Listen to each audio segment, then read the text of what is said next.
Irak, les deux problématiques majeures de l'acte 2.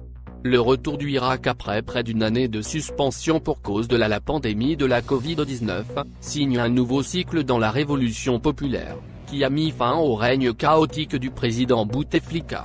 Pour son acte 2, le Irak est confronté à deux problématiques majeures, selon ses principales figures, les moyens qui permettent de faire face aux tentatives de division ciblant ce mouvement citoyen, et la nécessité de changer de stratégie de mobilisation. Le fait qu'autant d'énergie soit mobilisée pour essayer de contrecarrer l'Irak, affirme Karim Tabou, coordinateur national de l'UDS, non agré, est la démonstration de la force du Irak. Il impacte de manière très forte la vie politique nationale. Bien sûr que le pouvoir va continuer à manœuvrer, il mobilise une armée de mercenaires politiques, médiatiques qui veulent détourner le débat, et mettre le Irak devant ses propres vulnérabilités, a souligné Tabou, une des figures emblématiques du mouvement citoyen, dans des déclarations à la presse. Le mouvement populaire d'essence démocratique et pacifique en lui-même est pluriel, et dans sa nature pluraliste. Le pouvoir s'investit pour créer, à partir de ce pluralisme, les animosités et des fractures à l'intérieur du Irak, accuse l'homme politique. Pour ceux qui réduisent le mouvement populaire au simple rempart contre le 5e mandat du président déchu Abdelaziz Bouteflika, la présidente de l'UCP et avocate, Zoubida Assoul oppose la conscience des Algériens de la nécessité de changement du système.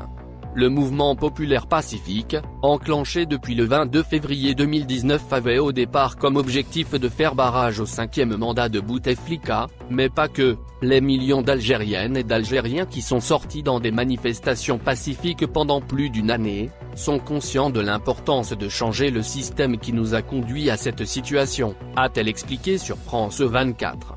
Les Algériens ont compris que ce n'était pas qu'une affaire d'hommes, mais aussi de mode de gouvernance, de système de gestion des affaires publiques, ajoute-t-elle. Depuis que le peuple algérien est sorti en février 2019, il continue toujours son combat et revendique que le pays soit bâti sur des bases solides. Malgré que le pouvoir continue à faire la sourde oreille et fait preuve d'aveuglement, le peuple est déterminé à mener sa lutte dans le pacifisme, pointait durant la marche du 12 mars dernier, Mohsin Belabès, préside du RCD.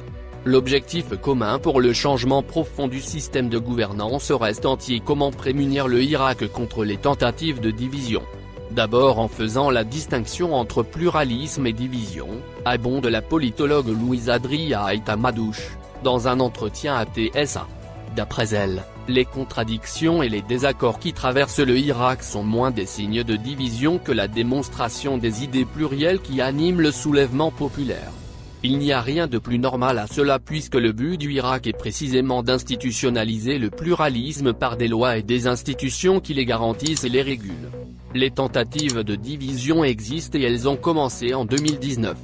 2 années plus tard, ces tentatives ont toujours échoué car celui qui unit le Irak dans sa diversité c'est l'objectif commun, le changement profond du système de gouvernance. Ce dernier reste entier, observe Louise Adria Aïta-Madouche.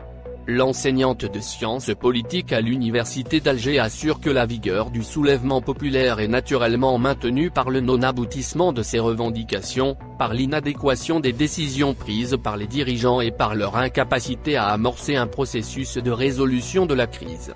Aux voix qui misent sur l'usure voire la lassitude qui pourrait gagner les acteurs du Irak, Louisa et Amadouche répond, parier sur cela pour que le Irak s'arrête c'est croire que la jeunesse et la classe populaire manquent d'énergie et de motivation. Or, ce qui structure l'essentiel des manifestations ce sont ces deux catégories sociales, fait-elle remarquer. Une lame de fond permanente. La seule chose qui puisse sauver ce pays, c'est bien Chirac et ses manifestations pacifiques des Algériennes et des Algériens, déclare l'avocat et militant des droits de l'homme, Mostafa Bouchachi. À travers la loi de déchéance de la nationalité brandie contre les Algériens établis à l'étranger, il est clair comme l'eau de roche que, le régime, n'a aucune volonté d'écouter le peuple et de passer vers la démocratie, estime-t-il. L'avocat très actif avec d'autres collègues dans la défense des détenus d'opinion et du Irak insiste sur la voie pacifique du mouvement citoyen tout en appelant à réfléchir sur la manière de renforcer la mobilisation en suggérant de passer vers des marches quotidiennes dès lors que celles des mardis et vendredis ne suffisent plus. Le politologue Mohamed Ennah constate que l'Irak a retrouvé de sa vigueur d'avant la crise sanitaire liée au Covid-19.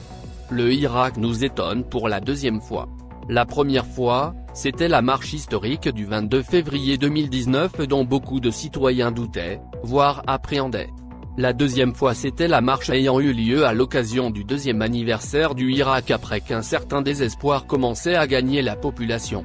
L'on peut, d'ores et déjà, parler d'une lame de fond permanente, même avec un nombre réduit, mais toujours par milliers, de manifestants en comparaison avec les méga-marches du printemps 2019, analyse-t-il, dans une déclaration à TSA. L'importance que les marches reprennent, malgré la pandémie, est une réponse directe aux tenants du pouvoir qui continuent de pratiquer la politique du fait accompli, la dernière en date étant la création de Nida et éloignant l'appel de la patrie dont le but est de noyauter le Irak mais aussi de préparer un hold-up sur les élections législatives annoncées pour le 12 juin prochain, ajoute-t-il.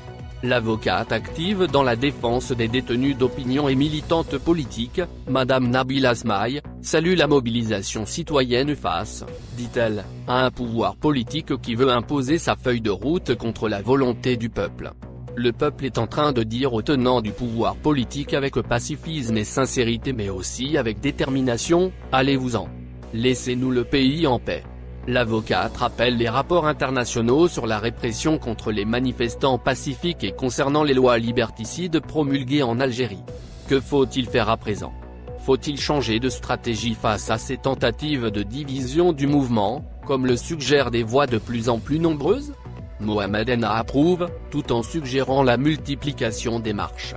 Bien entendu, les manifestants vont être obligés de changer de méthode dès qu'ils s'apercevront qu'ils n'ont aucun impact sur la décision politique.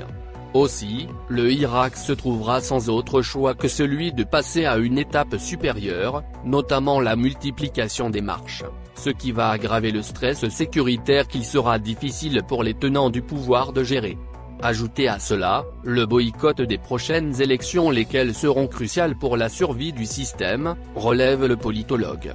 De son côté, le vice-président de la Ligue algérienne de défense des droits de l'homme, Saïd Sali, est persuadé que le peuple uni continuera son Irak pour le changement et le parachèvement de sa révolution pour l'édification de l'état de droit, d'un état civil, démocratique et social, ajoutant que rien ne fera dévier cette dynamique de sa trajectoire vers la victoire. C'est cette voie de l'union et du pacifisme qui va sauver le pays, martèle M. Sali.